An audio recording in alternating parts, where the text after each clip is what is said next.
স্বাগতম একটা নতুন ব্লগে। আজকের ব্লগটা একদম ছোট, মানে একদমই ছোট। তো বেরিয়ে গেছি প্রোগ্রাম করতে যাব আসানসোল পেরিয়ে ঝাড়খণ্ডের দিকে। তো গাড়ির মধ্যে চেপে গেছি, গাড়ির মধ্যে সবাই একটু আনন্দ করতে করতে যাই, মানে প্রোগ্রাম যখন হয় মানে ফাটাফাটি আনন্দ হয়।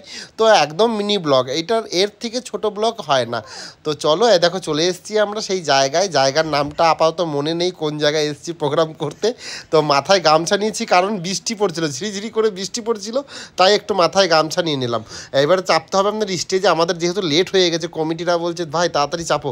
তো তাড়াতাড়ি আমরা দেখো সেটিং করে নিয়েছি, এই যে আমার কিবোর্ড সেটিং করে নিয়েছি।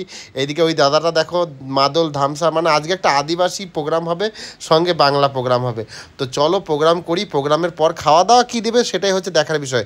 তো আজকে দেখো এখানকার কমিটিরা আয়োজন করেছে আমাদের জন্য খিচুড়ি, আর সঙ্গে কি আছে চলো দেখি। আর দেখো সবাই খিচুড়ি খেতে বসে গেছি, আর প্রোগ্রামের শেষে প্রচুর খিদে পেয়ে যায়, তো একটু খিচুড়ি খাই, গরম গরম খিচুড়ি।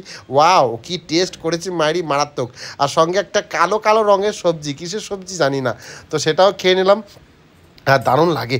আর ওই বাবারে সঙ্গে চলে এসছে পাঁপড়, এক গামলা ভর্তি পাঁপড়, আর সঙ্গে খিচুড়ির সঙ্গে এই পাঁপড় ভাজা কেমন লাগে অবশ্যই কমেন্ট করো, ঠিক আছে? আর আমিও গপ গপ করে খেয়ে নেবো খিচুড়িটা। আমার তো খুব ভালো লাগে খিচুড়ি খেতে। তোমাদের কার কার প্রিয় অবশ্যই কমেন্ট করে জানিও। তো আমার মিনি ব্লগটা এখানেই শেষ করলাম।